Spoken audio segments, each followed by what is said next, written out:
ಒಂದೊಂದು ಶಬ್ದಕ್ಕೂ ಕೂಡ ಬೇರೆ ಬೇರೆ ಬೇರೆ ಬೇರೆ ಹೆಸರುಂಟು. ಅದಕ್ಕೆ ಸರಿಯಾಗಿ ಗ್ರಹಚಾರ ನಮಗೆ ಮೌಲ್ಯ ಮಾತುಗಳು ಸಿಗುವುದು ಎಂತವ್ರಿಗೆ ಗೊತ್ತಾ?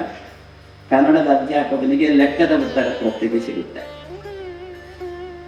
ಸೈನ್ಸಿನವನಿಗೆ ಈಚೆ ಕಾಮರ್ಸ್ ಇದ್ದು ಸಿಗುತ್ತೆ. ಇದು ನಮ್ಮ ಕಾಲದಲ್ಲಿ ನಡೆಯತಕ್ಕಂಥ ಬ್ರಹ್ಮನ ಹಿಂದಿನ ಜನ್ಮ ವಾಯುದೇವರು ಬರ್ತಾರೆ.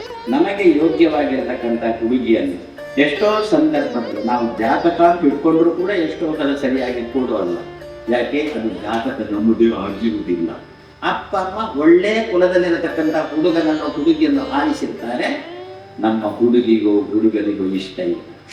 ತಾನು ಒಂದು ಕಡೆ ಕೂತ್ಕೊಂಡು ಹೀಗಿರ್ಬೋದು ಹೀಗಿರ್ಬೋದು ಹೀಗಿರ್ಬೋದು ಅಂತ ಹೇಳಿಕೊಂಡು ಬರೆದ ಗ್ರಂಥ ಅಲ್ಲ.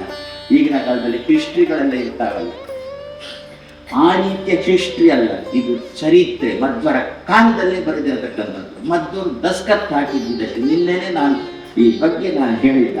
ನಿಮ್ಮ ಹಣೆ ಬರಹ ಹೊರತು ಮತ್ತೆ ಯಾವುದೂ ಅಲ್ಲ.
ವಿರಕ್ತಿಯ ಗಜಗಮಲ ಜನ ಔನ್ನತ್ಯ ಭೂತಿ ಅರ್ಪಕಾಯ ಶಿತ್ಯಾಂ ಅತ್ಯಲ್ಪ ವೃತ್ತೇಶ್ವಸಿ ಕುಜನಕೃತ ಔದ್ಧತ್ಯ ಧೂತ್ಯಾಜಕಾಯ ಕರ್ತ್ರೇ ಧರ್ತ್ರೇ ಅಥ ಕರ್ತ್ರೇ ಅಯಮುಖಹರ್ಯೇ ಅಮುತ್ರ ಪಾತ್ರೆ ನಮಸ್ತೆ ತಸ್ಮೈ ಕಸ್ಮೈಚಿತ್ ಅಸ್ಮನ್ಮನಸಿ ಧೃತಕಥಾ ವಿಸ್ಮೃತೌ ಸ್ಮಾರಕಾಯ.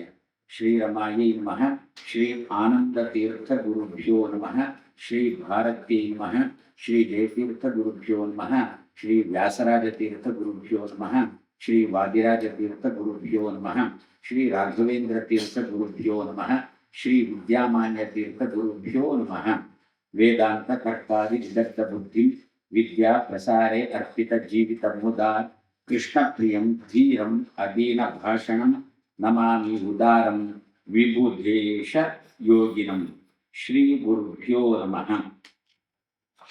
ಕಾಂತಾಯ ಕಲ್ಯಾಣ ಗುಣೈಕ ಧಾಮ್ನೆ ನವದ್ಯುನಾಥ ಪ್ರತಿಮ ಪ್ರಭಾಯ ನಾರಾಯಣಾಯ ಅಖಿಲ ಕಾರಣಾಯ ಶ್ರೀ ಪ್ರಾಣನಾಥಾಯ ನಮಸ್ಕರೋಮಿ. ಶ್ರೀ ಗುರುಭ್ಯೋ ನಮಃ. 3:15 ಸಾಕು ಎನ್ನುವ ದೃಷ್ಟಿಯಿಂದ 4:45 ಹೊರಟೆ. ಬಂದ ಮೇಲೆ ಗೊತ್ತಾಯ್ತು 1 ಗಂಟೆ ಬೇಕು ಅಂತ ಹೇಳಿಕೊಂಡು. ಸಂತೋಷ. ಶಂಕರನಾರಾಯಣ ಮಾತಂದ್ರು, ನಮಗೂ ಸಂತೋಷ, ನಿಮಗೂ ಸಂತೋಷ. ಏನು ಅಂತ ನಿನ್ನೆ ಹೇಳಿದ ವಿಷಯ ಗಾಳಿಗೆ ಆರಿ ಹೋಗಿಲ್ಲ, ಉಳ್ಕೊಂಡಿದೆ ಅಂತ ಹೇಳಿಕೊಂಡು ಈ ದೀಪದಿಂದಾಗಿ ಗೊತ್ತಾಗುತ್ತೆ. ಸಾಮಾನ್ಯವಾಗಿ ನಮ್ಮೆಲ್ಲ ಕ್ರಮ ಹೇಗೆ ಗೊತ್ತಾ ಅಂತಂದ್ರೆ, ಸಹಜವಾಗಿ ಹೇಳುವಂತಹದ್ದು ಅವರ ಉಪನ್ಯಾಸ, ಅವರದ್ದು ಉಪನ್ಯಾಸ ಕೇಳಿ ಬಿಟ್ಟಿದ್ದೇನೆ ಅಂತ ಹೇಳಿಕೊಂಡು, ಅದು ಉಳಿದದ್ದು ಬಿಟ್ಟಿದ್ದೇನೆ ಅನ್ನೋದು ಮಾತ್ರ ಉಳ್ಕೊಂಡಿರುತ್ತೆ. ಇದು ಹಾಗೆಲ್ಲ ಕೇಳಿದ್ದೇನೆ ಅಲ್ಲಿಗೇನೆ ಬಂದಿದೆ. ಆ ನಿಟ್ಟಿನಲ್ಲಿ ವಾಯುದೇವರು 3ನೇ ಅವತಾರ ರೂಪಾಂತರೇಣ ಮಮ ಸದ್ಗುಣ ನಿರ್ಣಯೇನ. ಹನುಮ ಎನ್ನುವ ರೂಪ ಇಂದು ಕೂಡ ಉಂಟು. ಎಲ್ಲಿ ಅಲ್ಲಿಗೆ ಹೋಗ್ಲಿಕ್ಕೆ ನಮ್ಗಂತೂ ಸುತರಾಮ್ ಸಾಧ್ಯ ಇಲ್ಲ. ಹಮ್ಮ ರೂಪದಿಂದಲೇ ಇನ್ನೂ ಆ ಮೊದಲಿನ ಅವತಾರ ಇದೆ. ಸಾತ್ವಿಕರಿಗೆ ರಾಮಾಯಣವನ್ನು ಪಾಠ ಮಾಡ್ತಾ ಇದೆ. ಭೀಮಸೇನ ಮೂಲ ರೂಪಕ್ಕೆ ಸೇರಿದ್ದಾನೆ. ಅದರಿಂದ ಇನ್ನೊಂದು ರೂಪದಿಂದ ಭೀಮಸೇನ ರೂಪದ ಕೆಲಸ ಶತ್ರುಗಳನ್ನು ಬಡಿಯುವುದು, ಅದು ಭೀಮಸೇನ ರೂಪದ ಕೆಲಸ. ಅಷ್ಟೇ ಮಾಡಿಲ್ಲ, ಭೀಮ ಗೀತೆ ಅಂತಲೇ ಒಂದು ಬಂದಿದೆ. ಅರಣ್ಯದಲ್ಲಿ ಪಾಂಡವರು ಇರುವಾಗ, 12 ವರ್ಷದ ವನವಾಸದಲ್ಲಿ ಪಾಂಡವರು ಇರುವಾಗ ಧರ್ಮರಾಜ ಇನ್ನು ಊರಿನ ಉಸಾಬರಿಯೇ ಬೇಡ ಅಂತ ಬಿಟ್ಟವ. ನಾವು ಕಾಡಲ್ಲೇ ಇರೋಣ, ಹೇಗೆ ಹುಟ್ಟಿದ್ದು ಕಾಡಲ್ಲೇ ನಾವು ಇರೋಣ ಅಂತ ಧರ್ಮರಾಜ ಅಂದಾಗ ಭೀಮಸೇನ ಎಚ್ಚರಿಸಿದ. ನೀನು ಕ್ಷತ್ರಿಯನಾಗಿ ಹುಟ್ಟಿದವ, ಕ್ಷತ್ರಿಯರ ಕೆಲಸ ದುಷ್ಟ ಮರ್ತನೆ ಹೊರತು ತಪಸ್ಸು ಮಾಡಿದ್ದೇನೆ. ನಾವು ಕ್ರೋಧವಶರಿರುತ್ತೇವೆ. ಸಿಟ್ಟೆಲ್ಲ ಬಂದು ಬಡಿಯುವುದೆಲ್ಲ ಮುಗಿದ ಮೇಲೆ ನಾನು ಸಿಟ್ಟು ಮಾಡಬಾರ್ದು ಮತ್ತು ಬೈದ ಹೊಡೆದ, ಆಮೇಲೆ ತುಟಿಗಟ್ಟಿಕೊಂಡ ಯಾಕಂತಾರೆ. ಇದನ್ನು ಏನು ಅಂತ ಕರೀತಾರೆ? ಕ್ರೋಧವಶರು ಅಂತ ಕರೀತಾರೆ. ಇವರಿಗೊಂದು ನಿರ್ವಚನವನ್ನು 3 ರೀತಿಯ ಇದ್ದಾರಂತೆ ಅಸುರ ವರ್ಗದವರು. ಏನು ಅಂತಂದರೆ, ಒಳಗಿನಿಂದ ಪ್ರೀತಿ ಮಾಡಿಕೊಂಡು ಹೊರಗಿನಿಂದ ದ್ವೇಷ ಮಾಡುವವರು ಒಂದು ಗುಂಪು ಅಸುರರದ್ದು. ಒಳಗಿನಿಂದ ದೇವರನ್ನು ಪ್ರೀತಿಸ್ತಾರೆ, ಒಳಗಿನಿಂದ ಸಾತ್ವಿಕರನ್ನು ಪ್ರೀತಿಸ್ತಾರೆ, ಹೊರಗಿನಿಂದ ಬೈತಾರೆ. ಅಣ್ಣ ಯಾಕೆ ಎಬ್ಬಿಸಿದ್ದಿ ಅಂತ ಕೇಳಿದ. ಅಣ್ಣ ಅಂದ ಹೀಗೆ ಆಗಿದೆ. ಆವಾಗ ಕುಂಭಕರ್ಣ ಹೇಳಿದ್ದೆ ಅಂತ ಸತ್ತಿ ನೀನು ಅಣ್ಣನಿಗೆ ಮೊದಲನೇ ಅಪಶಕುನದ ಮಾತು. ನೀನಾಂತಂದರೆ ಯಾರು ಗೊತ್ತಾ? ನನ್ನ ಜೊತೆಗೆ ವಿರೋಧ ಕಟ್ಟಿಕೊಂಡು ಇಷ್ಟ ತನಕ ಯಾರು ಬದುಕಿದ್ದಿಲ್ಲ, ಮುಂದೆಯೂ ಬದುಕುವುದಿಲ್ಲ ಅಂತ ಹೇಳಿ ಕುಂಭಕರ್ಣ ರಾವಣನಿಗೆ ಮಾಡಿದ ಉಪದೇಶ. ಇಲ್ಲೀಗ ಹೊರಗಿನಿಂದ ಕೂಡ ಭಕ್ತನಂತೆ ತೋರಿದ್ದಾನೆ ಅಂತ. ಯಾರದು ಕುಂಭಕರ್ಣ? ಯಾರು? ನಮಗೆ ಜಯ ವಿಜಯರ ಕಥೆ ಎಲ್ಲ ಗೊತ್ತು. ರಾವಣ, ಕುಂಭಕರ್ಣ, ಜಯ ವಿಜಯ ಇದೆಲ್ಲ ನಮಗೆ ಕಥೆ ಗೊತ್ತು. ಹಾಗಾದರೆ ಒಳಗಿನಿಂದ ಅವರು ಪ್ರೀತಿಸ್ತಾ ಇದ್ದಾರೆ, ಹೊರಗಿನಿಂದ ಹಾಗೆ ನೋಡ್ಲಿಕ್ಕೆ ಹೋದ್ರೆ ನಾವು ಕೂಡ ಒಂದು ಸಂದರ್ಭದಲ್ಲಿ ಕಾಸುರ, ಹಿಡಿಂಬ ಇವರೆಲ್ಲ ಒಳ ಹೊರಗೆ ಎರಡೂ ರೀತಿಯಲ್ಲೂ ದೇವರನ್ನು ದ್ವೇಷ ಮಾಡುವವರು. ಇನ್ನು ಕ್ರೋಧವಶರು ಅಂತಿದ್ದಾರೆ. ಹೊರಗಿನಿಂದ ನೋಡಲಿಕ್ಕೆ ಭಾರಿ ಶುಭಕರಂತಿರ್ತಾರೆ, ಒಳಗಿನಿಂದ ದ್ವೇಷ ಮಾಡ್ತಾರೆ. ಇವರನ್ನು ಕ್ರೋಧವಶರು ಅಂತ ಕರೀತಾರೆ. ಇಂತಹ ಕ್ರೋಧವಶರೆಂಬ ದೈತ್ಯರು ಒಳಗಿನಿಂದ ದ್ವೇಷ ಮಾಡುವುದು ಅಂಥವರು ಕೂಡ ನಮ್ಮಲ್ಲಿದ್ದಾರೆ. ಇಲ್ಲ ಅಂತಿಲ್ಲ, ಹೊರಗಿನಿಂದ ಬಾ ಎಷ್ಟು ಲಘುಮುಖ ಅವ, ಅವರನ್ನು ಅದಕ್ಕೆ ಏನು ಸೇರಿಸ್ತಾರೆ ಅಂದರೆ ಅತಿ ವಿನಯ ಅಂತ ಒಂದು ಸೇರಿಸಿ ಬಿಡ್ತಾರೆ ಅದರೊಟ್ಟಿಗೆ ಅಷ್ಟೇ. ಅದು ಮುಂದೆ ಏನು ಅಂತ ನಿಮಗೆ ಗೊತ್ತು. ಅತಿ ವಿನಯದೊಟ್ಟಿಗೆ ಅತಿಯಿಂದ ಶಬ್ದ ಸೇರಿಸಿಬಿಟ್ರೆ ಮುಂದೆ ಏನು ಸೇರಿಸಬೇಕು ನಮಗೇನೇ ಗೊತ್ತು. ಅತಿ ವಿನಯ ಧೂರ್ತನ ಲಕ್ಷಣ ಅಂತ ನಾವೆಲ್ಲ ಹೇಳ್ಬೋದು. ಅದರಿಂದ ಹೊರಗೆ ನೋಡುವಾಗ ಭಾರಿ ವಿನಯ ಪ್ರದರ್ಶನ, ಒಳಗಿನಿಂದ ಅಷ್ಟೇ ಕಾಲು ಎಳೀತಾ ಇರ್ತಾರೆ. ಆ ಗುಂಪಲ್ಲಿ ಸೇರಿದವರು ಈ ಕ್ರೋಧವಶರೆಂಬ ದೈತ್ಯರು. ಅಂಥವ್ರನ್ನು ಭೀಮಸೇನ ಹೊಡೆದ. ಅಂಥವ್ರು ಭೀಮಸೇನ ಸಂಹಾರನೆ ಮಾಡಿಬಿಟ್ಟ ವನವಾಸದ ಸಂದರ್ಭದಲ್ಲಿ. ಸತ್ರೇನು ದೇಹ ಹೋಯಿತು, ಒಳಗಿಂದ ಆತ್ಮ ಹಾಗೆ ಉಂಟಲ್ಲ, ಆ ಆತ್ಮಕ್ಕೆ ಭೀಮಸೇನನ ಮೇಲೆ ಹಾಗೆ ಬಂತು, ದ್ವೇಷ ಬಂತು. ಭೀಮಸೇನನ ಜೊತೆಗೆ ಹೋರಾಡಲಿಕ್ಕೆ ತಾಕತ್ತಿಲ್ಲ, ಮೈಯಲ್ಲಿ ಶಕ್ತಿ ಇಲ್ಲ. ಅಂದರೆ ಒಂದೇ ಒಂದು ಇದಕ್ಕೆ ಉಪಾಯ ಏನು ತಂದುಬಿಟ್ರೆ, ಭೀಮಸೇನನಿಗೆ ಯಾವುದಾದ್ರೂ ಒಂದು ರೀತಿಯಲ್ಲಿ ನೋವು ಮಾಡಬೇಕು. ಯಾವ ರೀತಿಯಲ್ಲಿ? ದೈಹಿಕವಾಗಿ ನೋವು ಮಾಡಲಿಕ್ಕೆ ಸಾಧ್ಯ ಇಲ್ಲ, ಮಾನಸಿಕವಾಗಿ ಭೀಮನಿಗೆ ನೋವು ಮಾಡೋಣ ಅಂತ ಹೊರಟು. ಮಾನಸಿಕವಾಗಿ ಭೀಮನಿಗೆ ನೋವು ಮಾಡೋದಂದ್ರೆ ಏನರ್ಥ? ಭೀಮಸೇನಿಗೆ ಯಾರು ತುಂಬ ಬೇಕಾದವರು ಅವರನ್ನು ಬೈದರು. ಆವಾಗ ಭೀಮಸೇನಿಗೆ ಸಹಜವಾಗಿ ನೋವಾಗುತ್ತೆ. ಭೀಮನಿಗೆ ತುಂಬ ಬೇಕಾದವರು ಯಾರು? ನಾವೆಣಿಸ್ಬೋದು, ದ್ರೌಪದಿ, ಧರ್ಮರಾಜ, ಇವರೆಲ್ಲ 2ನೇ ಸ್ಥಾನ. ಮೊದಲು ಬೇಕಾದದ್ದು ಭೀಮಸೇನಿಗೆ ಕೃಷ್ಣ, ಮೊದಲು ಬೇಕಾದದ್ದು ಭೀಮಸೇನಿಗೆ ಭಗವಂತ. ಇಂತಹ ದೇವರನ್ನು ಬೈಲಿಕ್ಕೆ ಶುರು ಮಾಡಿದೆ ಅಂತಂದರೆ ಭೀಮಸೇನಿಗೆ ಸಹಜವಾಗಿ ನೋವಾಗುತ್ತೆ ಅಂತೇಳಿ ಆ ಕ್ರೋಧವಶರೆಂಬ ದೈತ್ಯರು, ಅದರಲ್ಲೊಬ್ಬ ಇದ್ದಾನೆ ಅಗ್ರೇಸರ ಮೊದಲಿಗೆ, ಅವನ ಹೆಸರು ಮಣಿಮಂತ ಅಂತ. ಹೆಸರು ಚೆನ್ನಾಗಿ ಮಣಿವುಳ್ಳವ ಅಂತ, ಆದರೆ ಅಷ್ಟೇ ಕೆಟ್ಟವ ಒಳಗಿನಿಂದ. ಆ ಮಣಿಮಂತ ಎನ್ನತಕ್ಕಂಥ ಅವರಿಗೆ ಪ್ರಧಾನ. ಅವ ಏನು ಮಾಡಿದ? ಭೂಮಿಗೆ ಬಂದು ಭಗವಂತನ ಬಗ್ಗೆ ಇಲ್ಲ ಸಲ್ಲದ ಅಪಪ್ರಚಾರ ಮಾಡಲಿಕ್ಕೆ ತೊಡಗಿದ. ನಮ್ಮಲ್ಲಿ ಅಪಪ್ರಚಾರ ಮಾಡೋದಕ್ಕೆ ಏನು ತಪ್ಪು ಇಲ್ಲ ನೋಡಿ, ಭಾರಿ ಅಪಪ್ರಚಾರ ಮಾಡಲಿಕ್ಕೆ ಶುರು ಮಾಡಿದೆ. ಏನು? ದೇವರು ಅಂದರೆ ಏನು? ತುಂಬ ಸುಲಭ. ಒಂದು ಮಗು ಯಾರಿಗೂ ಉಪಟಳ ಮಾಡದೆ, ತಂಟೆ ತಕರಾರು ಪೋಖ್ರಿ ಏನು ಮಾಡದೆ ಒಂದು ಕಡೆ ತೆಪ್ಪಗೆ ಕೂತಿದ್ರೆ ನಮ್ಮ ಬಾಯಿಯಲ್ಲಿ ಬರುವ ಶಬ್ದ ದೇವರನ್ನು ಬೇಕು ದೃಷ್ಟಿ, ದೇವರನ್ನು ದೃಷ್ಟಿ. ಆದರೆ ದೇವರಂದ್ರೇನು? ಒಳ್ಳೆಯತನವನ್ನು ನಾವು ದೇವರು ಅಂತ ಕರೆಯುವುದಲ್ವೋ, ಒಳ್ಳೆಯ ಗುಣಗಳಿಂದ ನಾವು ದೇವರು ಅಂತ ಕರೆಯುವುದಲ್ವೋ. ಏನು ಮಾಡಿದ್ರು ಗೊತ್ತಾ ಇವರು? ದೇವರಲ್ಲಿ ಯಾವುದೇ ಗುಣಗಳು ಇಲ್ಲ ಅಂತ, ಯಾವುದೇ ಒಳ್ಳೆಯ ಒಂದು ತಿಳುವಳಿಕೆ ಇಲ್ಲ, ಇನ್ನೊಬ್ಬರ ಮೇಲೆ ಕಾರುಣ್ಯ ಇಲ್ಲ, ಇನ್ನು ಸಮಾಜಕ್ಕೆ ಏನಾದರೂ ಉಪಕಾರ ಮಾಡಬೇಕೆನ್ನೋ ಬುದ್ಧಿ ಇಲ್ಲ, ಎಂಥದೂ ಇಲ್ಲ ದೇವರಲ್ಲಿ. ಇಷ್ಟೇನಾ?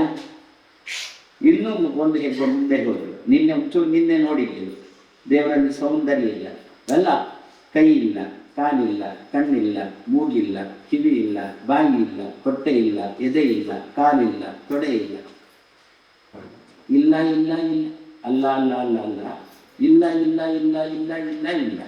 ಆದರೂ ದೇವರು ಇದ್ದಾರೆ. ಇದೆಂಥ ದೇವರು? ಕೈಕಾಲು ಎಂಥದೂ ಇಲ್ಲ, ಕಣ್ಣು ಕಿವಿ ಮೂಗು ಬಾಯಿ ಎಂಥದೂ ಇಲ್ಲ, ಏನೂ ಇಲ್ಲ, ದೇವರು ಇದ್ದಾರೆ. ಇದೇನಾಯ್ತು ಗೊತ್ತಾ? ಇದಕ್ಕೊಂದು ಕತೆ ಹೇಳೋದು ಅಂತಾದರೆ, ರಾಜನ ಮನೆಯಲ್ಲಿ ಆನೆ ಇತ್ತಂತೆ, ಅಲ್ಲೋ ಒಳ್ಳೆ ಚಂದದ ಆನೆ, ತುಂಬ ಪ್ರೀತಿ ರಾಜನಿಗೆ ಆನೆಯನ್ನು. ಅಕಸ್ಮಾತ್ ಆನೆಗೆ ಕಾಯಿಲೆ ಬಂದರು. ಕಾಯಿಲೆ ಯಾರಿಗೂ ಬರಬಾರ್ದು ಅಂತೇನಿಲ್ಲ, ಯಾರಿಗೂ ಬೇಕಾದ್ರೂ ಬರೋದು. ಆನೆಗೆ ಕಾಯಿಲೆ ಬಂದರು. ಕಾಯಿಲೆ ಬಂದಾಗ ಆನೆ ಬಿದ್ದು ಬಿಡೋದು. ವೈದ್ಯರು ಬಂದರು, ಏನು ದಿನಗಳಿಗೆ ಚಿಕಿತ್ಸೆ ಜೋರು ನಡೀತಾ ಇದೆ. ರಾಜ ಅಂತ ಚೆನ್ನಾಗಿ ನೋಡ್ಕೊಳ್ಬೇಕು ಆನೆಯನ್ನು, ಏನು ತೊಂದರೆಯೂ ಆಗಬಾರ್ದು. ಯಾರೂ ಕೂಡ ಆನೆ ಸತ್ತಿತು ಅಂತ ನನ್ನ ಬಳಿಗೆ ಬಂದು ಹೇಳಿದ್ರೆ ಅವರ ತಲೆ ಹಾರಿಸ್ತೇನೆ. ಏನು ಆನೆ ಹುಟ್ಟುವಾಗ ರಾಜನಲ್ಲಿ ಕೇಳಿ ಹುಟ್ಟಿಲ್ಲ, ಅದರಿಂದ ಸಾಯುವಾಗಲೂ ರಾಜನಲ್ಲಿ ಕೇಳಿ ಸಾಯಿ. ಒಂದು ಆನೆ ಸತ್ತು, ಯಾರು ಹೇಳಬೇಕು ಈಗ ರಾಜನಿಗೆ ಆನೆ ಸತ್ತಿತು? ಯಾಕೆ ಎಲ್ರಿಗೂ ಬದುಕು ವಾಸೆ, ಸಾಯುವಾಸೆ ಯಾರಿಗೂ ಇಲ್ಲ. ಕೊನೆಗೆ ಅಲ್ಲಿ ಒಬ್ಬ ವೃದ್ಧ ಇದ್ದ, ಒಬ್ಬ ಮುದುಕ ಇದ್ದ. ಅವಾಗ ನಾನು ಹೋಗ್ತೇನೆ ರಾಜನ ಬಳಿಗೆ ಹೇಳಿರ್ತೇನೆ. ಹೌದು, ರಾಜ ಕೇಳಿ ಆನೆ ಹೇಗುಂಟು? ಚೆನ್ನಾಗಿ ಆನೆ ಹೇಗುಂಟು? ಆರಾಮವಾಗುಂಟು. ಮತ್ತೆ ಯಾಕೆ ಬಂದೆ?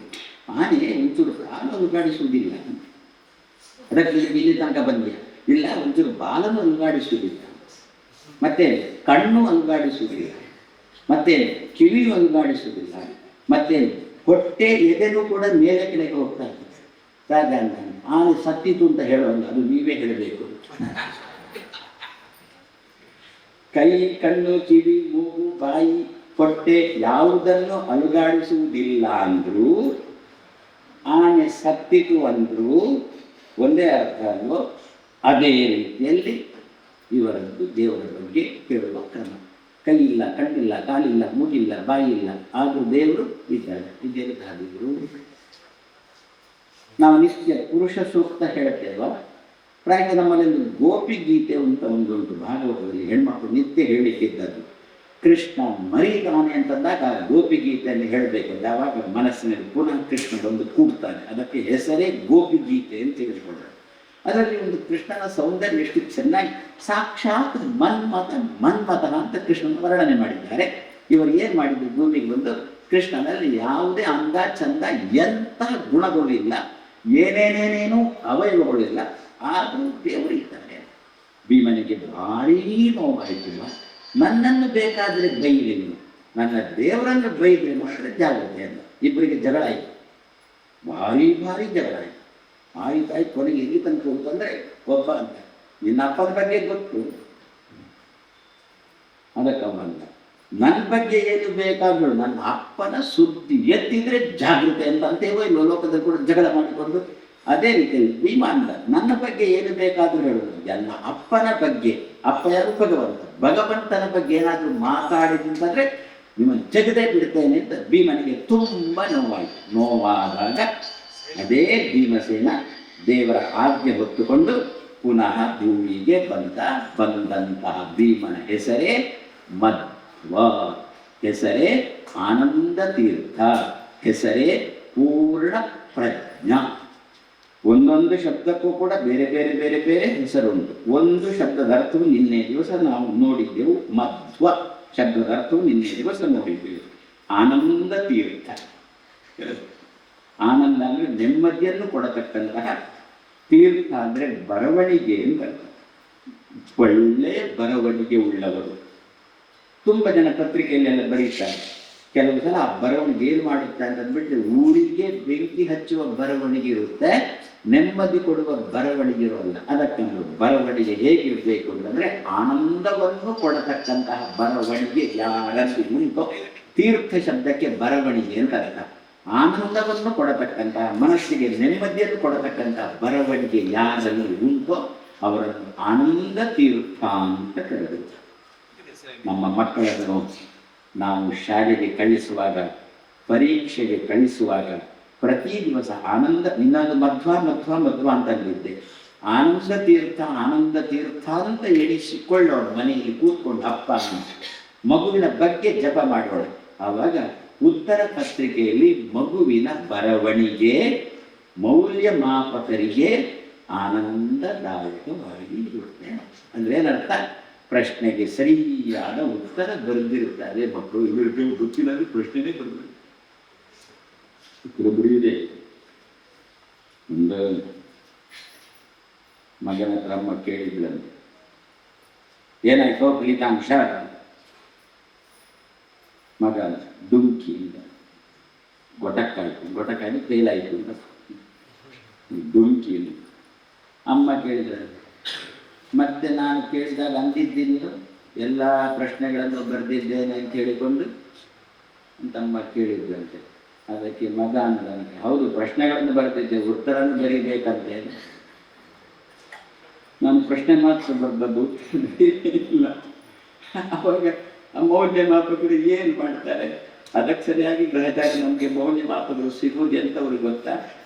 ಕನ್ನಡದ ಅಧ್ಯಾಪಕನಿಗೆ ಲೆಕ್ಕದ ಉತ್ತರ ಪ್ರತ್ಯೇಕ ಸಿಗುತ್ತೆ, ಸೈನ್ಸಿನವನಿಗೆ ಈಚೆ ಕಾಮರ್ಸ್ ಇದ್ದು ಸಿಗುತ್ತೆ. ಇದು ನಮ್ಮ ಕಾಲದಲ್ಲಿ ನಡೆಯಬೇಕಂತದ್ದು. ಇದು ಇಷ್ಟಾದ್ರೂ ಆಗ್ಬೋದು. ಇನ್ನು ಕಣ್ಣಿಲ್ಲದವನಿಗೇನು ಮೌಲ್ಯಮಾಪನಕ್ಕಿದ್ದು, ಅವನು ಮೌಲ್ಯಮಾಪನ. ಹಾಗಾದ್ರೆ ಪಾಸ್ ಮಾಡುವುದು ಯಾರು? ನಿಮ್ಮ ಹಣೆ ಬರಹ ಹೊರತು ಮತ್ತೆ ಯಾವುದೂ ಅಲ್ಲ. ನಮ್ಮ ತಲೆಯಲ್ಲಿ ಬರೆದಿದೆ, ಅದು ನಮ್ಮನ್ನು ಪಾಸ್ ಮಾಡೋದು. ಹಾಗಾದ್ರೆ ಆನಂದ ತೀರ್ಥರನ್ನು ಎಣಿಸಿಕೊಳ್ಳೋಣ. ಉತ್ತಮ ಬರವಣಿಗೆ ಉಳ್ಳವರು, ಆನಂದವನ್ನು ಕೊಡುವ ತೀರ್ಥ ಬರವಣಿಗೆ ಉಳ್ಳವರು ಆನಂದ. ಒಂದು ಬಾರಿ ಸ್ಮರಣೆ ಸಾಲದೆ ಆನಂದ ತೀರ್ಥರ, ಪೂರ್ಣ ಪ್ರಜ್ಞರ, ಸರ್ವಜ್ಞರಾಯರ ಮಧ್ವರಾಯ.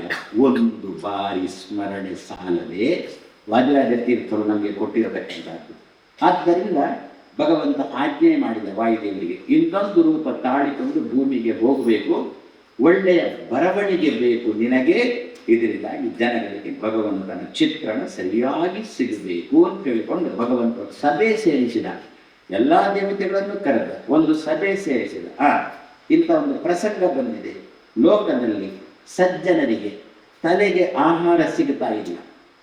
ಹೊಟ್ಟೆಗೆ ಹೇಗೆ ಶುಚಿಯಾದ ಆಹಾರ ಬೇಕೋ ತಲೆಗೂ ಅದೇ ರೀತಿಯಲ್ಲಿ ರುಚಿಯಾದ ಆಹಾರ ತಲೆಗೂ ಬೇಕು. ಗೊಂದಲ ಬರತಕ್ಕಂಥ ಸಿದ್ಧಾಂತಗಳು ಬೇಡ. ನಾನೇ ದೇವರ, ಕೆಲವರು ಹಾಗೆ ಉಪದೇಶ ಮಾಡ್ತಾರೆ, ನಾನೇ ದೇವರು. ಯಾಕೆ ನಾನೇ ದೇವರು ಅಂತ ಹೇಳ್ತಾರೆ ಗೊತ್ತಾ? ದೇವರು ಏನೂ ಮಾಡ್ತಾ ಇಲ್ಲ ಅಂತ ಒಂದು ಧೈರ್ಯ ಉಂಟಾದ್ರಿಂದ ನಾನೇ ದೇವರು. ನೋಡೋಣ, ಮುಖ್ಯಮಂತ್ರಿ ಬಳಿಗೆ ಹೋಗಿ ಇನ್ನು ಮುಂದೆ ನಾನೇ ಮುಖ್ಯಮಂತ್ರಿ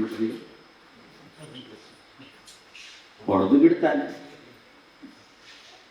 ಅದರಿಂದ ಇಲ್ಲಿ ಯಾರು ನಾನೇ ನೀನೇ ನಾನು ಅಂತ ಹೇಳೋಲ್ಲ. ದೇವರಿಗಾಗಿ ಅಪತ್ಯತ್ವಾಗಿ ಕೂತಿದ್ದಾನೆ, ಸದ್ಯಕ್ಕೆ ಏನು ಮಾತಾಡೋಲ್ಲ, ಕಾಣಿಸೋಲ್ಲ. ಅದರಿಂದ ನಾನೇ ದೇವರು ಅಂತ ಹೇಳ್ತಾನೆ. ಗೊಂದಲ ಉಂಟ ನಿಮಗೆ ಏನಾದ್ರೂ ಕೇಳಿಸ್ಕೊಂಡಾಗ? ನಾನೇ ದೇವರು ಅಂತ ನಾವೆಲ್ಲ ಒಂದೇ, ನಾನೇ ದೇವರು ಅಂತ ಪಕ್ಕಕ್ಕೆ ನಿಮಗೆ ಅರ್ಥ ಆಗ್ಲಿಕ್ಕಿಲ್ಲ. ನಿಮಗೆ ತೋರ್ಬೋದು ಏನು ಅಂತ.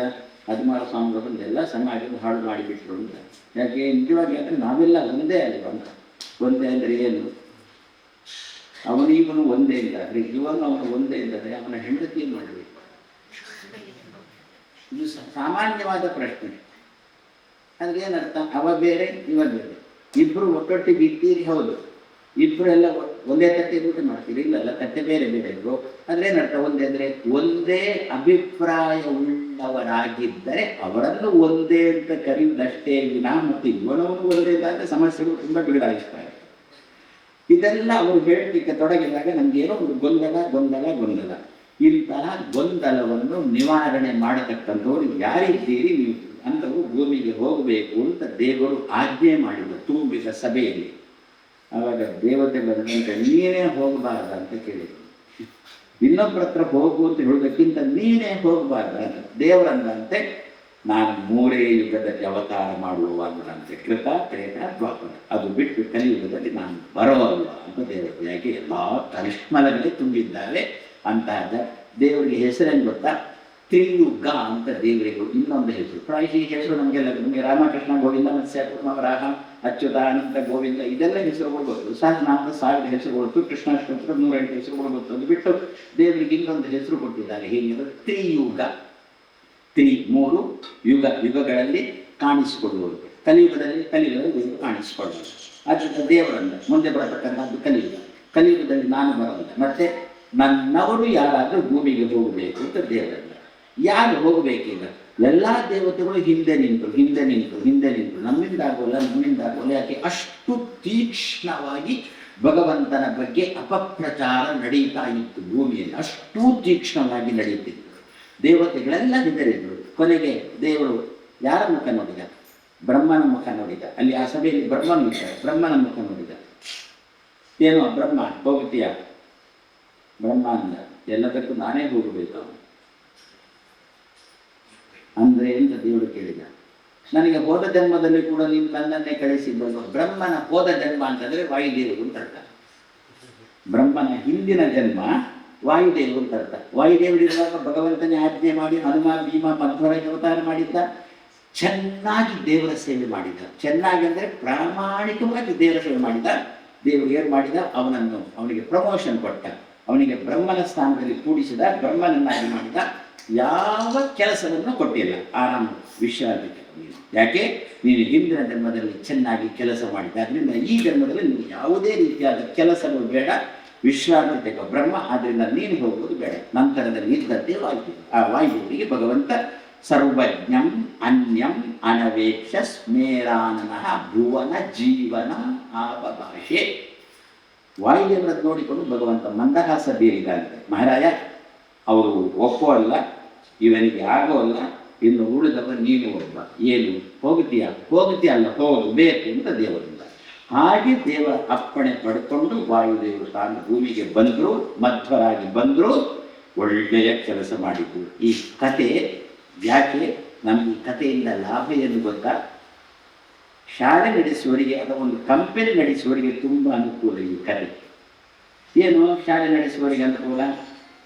ನಾವು ಏನು ಮಾಡ್ತೀವಿ, ನಮಗೊಂದು ಪೋಸ್ಟ್ ಬೇಕಾಗಿತ್ತು. ಅದಕ್ಕೋಸ್ಕರ ಏನು ಮಾಡ್ತೀವಿ, ಪತ್ರಿಕೆಗೆ ಪ್ರಕಟಣೆ ಕೊಡ್ತೀವಿ. ಒಂದಷ್ಟು ಅರ್ಜಿಗಳು ಬಂತು. ಒಂದು 15 ಪೋಸ್ಟ್, ಒಂದು 10-50 ಅರ್ಜಿಗಳು ಬಂತು. ಸಂದರ್ಶನ ಆಗಬೇಕೀಗ, ಇಂಟರ್ವ್ಯೂ ಆಗಬೇಕು. ಆವಾಗ ಏನೆಲ್ಲ ಬರುತ್ತೆ? ಅರ್ಜಿಗಳು ಮಾತ್ರ ಬರೋಲ್ಲ, ಮತ್ತೆ ಅರ್ಜಿಯೊಟ್ಟಿಗೆ ಪತ್ರಗಳು ಬರ್ತಾಯಿವೆ ಮುಖ್ಯಮಂತ್ರಿಗಳ. ಇವರಿಗೆ ಕೊಡಿ. ಅವರನ್ನು ಓಡಿದ್ರೆ 4 ಅಕ್ಷರ ಇರುವುದಿಲ್ಲ, ಆದರೆ ಇವರಿಗೆ ಕೊಡಿ ಅಂತ ಬರುತ್ತೆ. ಸಂದರ್ಶನ ಮಾಡಬೇಕು. ಈಗ ಮಾಡಿದಂತಹ ಸಂದರ್ಶನದಲ್ಲಿ ಆರಿಸಿದ ವ್ಯಕ್ತಿ ಅಷ್ಟು ಚೆನ್ನಾಗಿರಬೇಕು ಅಂತಂದರೆ ಭಗವಂತ ಆರಿಸಿದಂತಹ ಈ ಕಥೆಯನ್ನು ಮೆಲುಕು ಹಾಕ್ಕೊಳ್ಬೇಕಂದ್ರೆ ನಾವು ಒಳ್ಳೆಯ ವ್ಯಕ್ತಿಯನ್ನು ಆರಿಸಿದ್ದನು. ಅಷ್ಟು ದೇವತೆಗಳ ಗುಂಪಲ್ಲಿ ದೇವರು ಆರಿಸಿದ ವ್ಯಕ್ತಿ ವಾಯುದೇವರು. ಆ ವಾಯುದೇವರು ಮಧ್ವರಾಗಿ ಭೂಮಿಗೆ ಬಂದು ಎಲ್ಲಿಯೂ ಕೂಡ ತಾನು ಅಪಜಯ ಅಂತ ಪಡೆದದ್ದಿಲ್ಲ. ಮತ್ತೆ ಎಲ್ಲಿ ಭಗವಂತನ ವಿಷಯವನ್ನು ಸಾಧಿಸಬೇಕು, ಚೆನ್ನಾಗಿ ಹೇಳಬೇಕು, ಅದನ್ನು ಚೆನ್ನಾಗಿ ಹೇಳಿಕೊಂಡು ಬಂದರು. ಎದುರಿಗೆ ಕೂತವ ತಪ್ಪಾಯಿತು ಅಂತ ಹೇಳುವ ರೀತಿಯಲ್ಲಿ ಮಧ್ವರು ವಿಷಯವನ್ನು ಮಂಡನೆ ಮಾಡಿದರು. ದೇವರ ಆಲೋಚನೆ ಮಾಡಿದಂತೆ ನನ್ನ ಸಂದರ್ಶನ ನಾನು ಆರಿಸಿದ ವ್ಯಕ್ತಿ ಚೆನ್ನಾಗಿದ್ದಾನೆ ಅಂತ. ಹಾಗಾದರೆ ನಾವು ಕಂಪನಿಯಲ್ಲಿ ಹೀಗೆಯಾ? ಬಿಡಿ, ನಾವು ಕಂಪನಿ ನಡೆಸುವವರಲ್ಲ, ನಾವು ಶಾಲೆ ನಡೆಸುವವರಲ್ಲ, ಮತ್ತೆ ನಾವೊಂದು ಮನೆ ನಡೆಸುವವರು. ನಾಳೆ ನಾವು ಗೃಹಸ್ಥಾಶ್ರಮಕ್ಕೆ ಕಾಲಿಡುವವರು. ಗೃಹಸ್ಥಾಶ್ರಮಕ್ಕೆ ಕಾಲಿಡಬೇಕು ಅಂತಂದರೆ ಆವಾಗ ಆರಿಸುವಿಕೆ ಬರುತ್ತಾ? ಹುಡುಗ ಅಂತಾದರೆ ಹುಡುಗಿಯನ್ನು, ಹುಡುಗಿ ಅಂತಾದರೆ ಹುಡುಗನನ್ನು ಆರಿಸತಕ್ಕಂಥ ಪ್ರಸಂಗ ಬರುತ್ತಾ? ಆಯ್ಕೆ ಚೆನ್ನಾಗಿರ್ಬೇಕಾ? ಸಾರದಕ್ಕೆ ನಮ್ಮಲ್ಲಿ ಮಧ್ಯವರ್ತಿಗಳಿರ್ತಾರೆ. ಅವರಿಗೆ ಹೆಸರು ನಿಮ್ಮ ಆಂಗ್ಲ ಭಾಷೆಯಲ್ಲಿ ಬ್ರೋಕರ್. ಒಂದು ಯಾವುದೋ ಒಂದು ಹುಡುಗನಿಗೆ ಒಂದು ಹುಡುಗಿಯನ್ನು, ಆ ಹುಡುಗಿಗೆ ಈ ಹುಡುಗನನ್ನು ಗಂಟಾಕಿದ. 4 ದಿವಸನೂ ಆಗಲಿಲ್ಲ, ಕಟ್ಟಿ ಕಟಿಬಿಟಿ ಶುರುವಾಯಿತು. ಕಟಿಬಿಟಿ ಶುರುವಾದಾಗ ಯಾರು ಗಂಟು ಹಾಕಿದ್ದ ಬ್ರೋಕರ್ ಅವನಿಗೆ ದೂರವಾಣಿ ಮಾಡಿದರೆ ಏನು ಬರ್ತಿತ್ತು? Switch off. ಅವನ ಹೆಸರೇನು? ಆ ಗಂಟು ಹಾಕಿದವನ ಹೆಸರೇನು? ಬ್ರೋಕರ್. ಅದು past tense. Break, broke, broken ಅಲ್ಲೋ.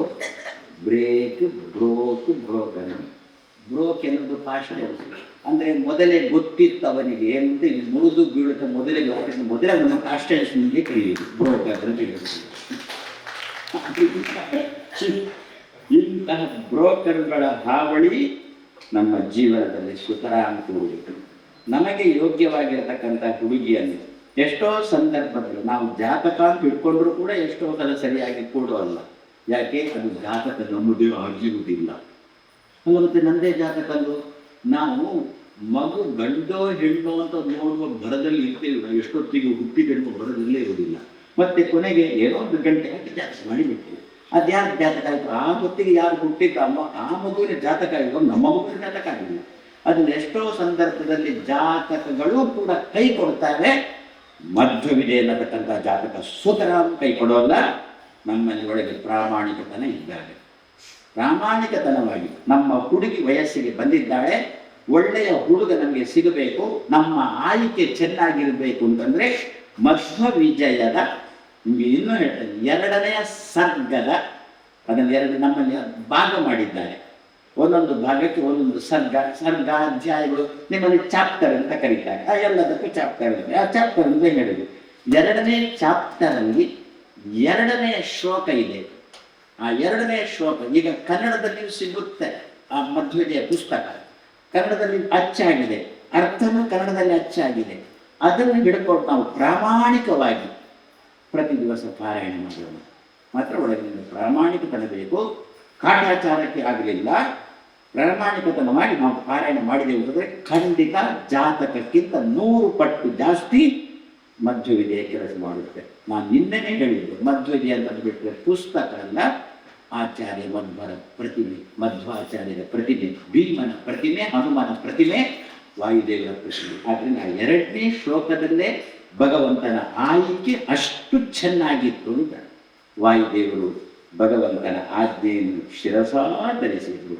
ಅಪ್ಪ ಅಮ್ಮ ಆಯ್ಕೆ ಮಾಡಿದ್ರು. ಪ್ರತಿಯೊಂದು ಈಗಿನ ಪರಿಸ್ಥಿತಿಯನ್ನು ನಾನು ಹೇಳ್ತೇನೆ. ಅಪ್ಪ ಅಮ್ಮ ಅನುಭವಿಸ್ತಾರೆ ಈಗಿನ ಪರಿಸ್ಥಿತಿಯನ್ನು. ಅಪ್ಪ ಅಮ್ಮ ಒಳ್ಳೆಯ ಕುಲದಲ್ಲಿರತಕ್ಕಂಥ ಹುಡುಗನನ್ನು ಹುಡುಗಿಯನ್ನು ಆರಿಸಿರ್ತಾರೆ. ನಮ್ಮ ಹುಡುಗಿಗೋ ಹುಡುಗನಿಗೂ ಇಷ್ಟ ಇಲ್ಲ. ಇಂಥ ಪ್ರಸಂಗ ನಡೀತದ ನಮ್ಮಲ್ಲಿ. ಹಾಗಾಗಿ ಇಷ್ಟ ಆಗಬೇಕು. ಯಾವಾಗ ಭಗವಂತ ಆಜ್ಞೆ ಮಾಡಿದ್ನೋ ನೀನೇ ಭೂಮಿಗೆ ಹೋಗಬೇಕು, ನಿನ್ನಿಂದ ಈ ಕೆಲಸ ಮಾಡಲಿಕ್ಕೆ ಸಾಧ್ಯ ಉಂಟು, ನೀನೇ ಭೂಮಿಗೆ ಹೋಗಬೇಕು ಅಂತಂದಾಗ ವಾಯುದೇವರು ನಾನು ಹೋಗೋಲ್ಲ, ನನ್ನಿಂದ ಆಗೋಲ್ಲ, ನನಗೆ ಆ ಕೆಲಸ ಬೇಡ ಅಂತಂದಿಲ್ಲ, ಅಪ್ಪಣೆ ಅಂತ ಹೇಳಿಕೊಂಡು ಶಿರಸಾಧಾರ ಭಗವಂತನ ಆಜ್ಞೆ ಎಂಬ ಕಿರೀಟವನ್ನು ತಲೆಯ ಮೇಲೆ ಹೊತ್ತುಕೊಂಡು ವಾಯುದೇವರು ಭೂಮಿಗೆ ಬಂದರು. ಅಪ್ಪ ಅಮ್ಮ ಎಂದು ಕೂಡ ತನ್ನ ಮಗಳಾಗಲಿ ತನ್ನ ಮಗ ಆಗಲಿ ಕಷ್ಟಪಡಬೇಕು ಅಂತ ಅಪೇಕ್ಷೆ ಪಡುವವರಲ್ಲ. ಒಳ್ಳೆಯ ಹುಡುಗ ಒಳ್ಳೆಯ ಹುಡುಗಿ ಬೇಕು ಅಂತೇಳಿ ಅಪ್ಪ ಅಮ್ಮ ಅಪೇಕ್ಷೆ ಪಡ್ತಾರೆ.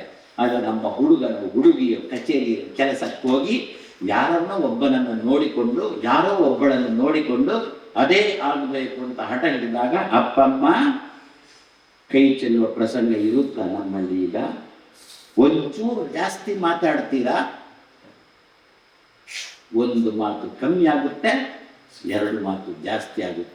ಒಂಚೂರು ಜಾಸ್ತಿ ಮಾತಾಡಿದರೆ ನಮ್ಮ ಮಗಳು ನೇತಾಡಿಕೊಂಡಿರ್ತಾಳೆ. ಇಂಥ ಪ್ರಸಂಗ ನಮ್ಮಲ್ಲಿ ಬರುತ್ತೆ.